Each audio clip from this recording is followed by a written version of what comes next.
Today, we're going to be taking a deep dive into this one powerful word, preserved.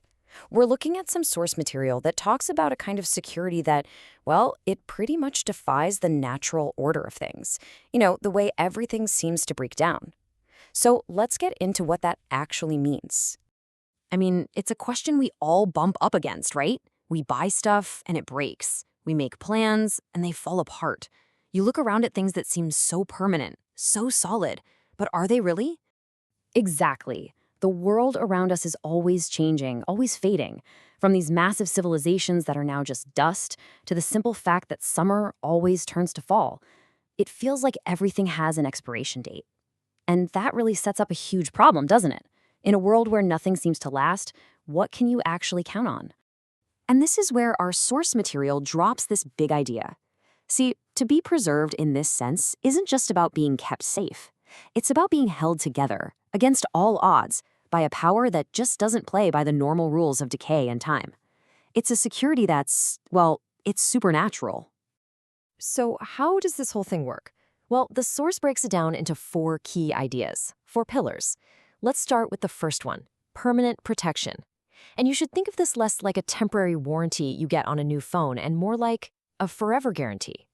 What's really fascinating here is the foundation for this promise. It's not based on your circumstances or how you're feeling on a given day. The argument is that this preservation is rooted in the unchanging character of God himself. The text says he doesn't just offer you protection, he is the protection. And you can see this stark contrast being drawn here.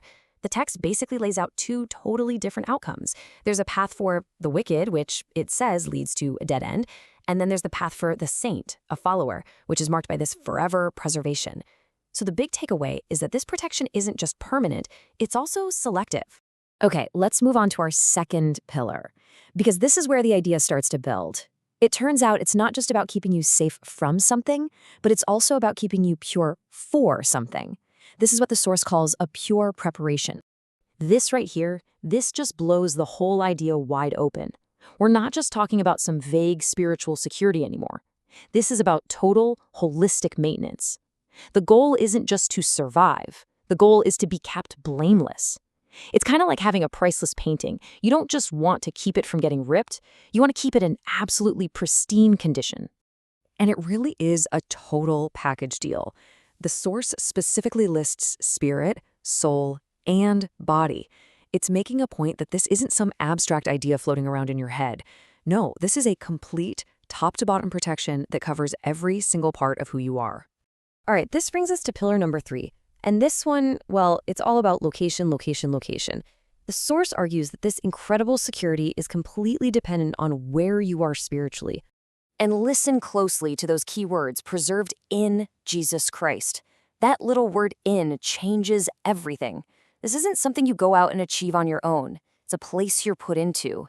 Your security isn't about how tightly you can hold on. It's about being held inside something that cannot be shaken.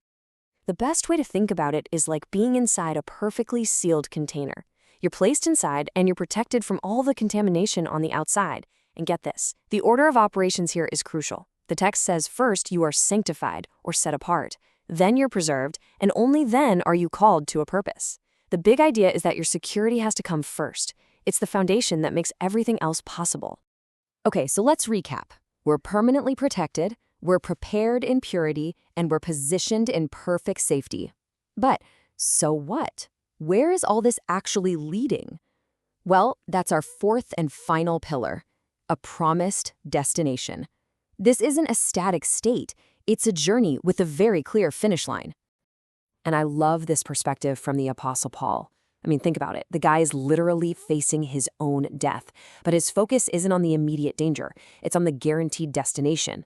For him, preservation was this active force that was carrying him through all the bad stuff and toward his future home. And this just lays out the complete journey perfectly.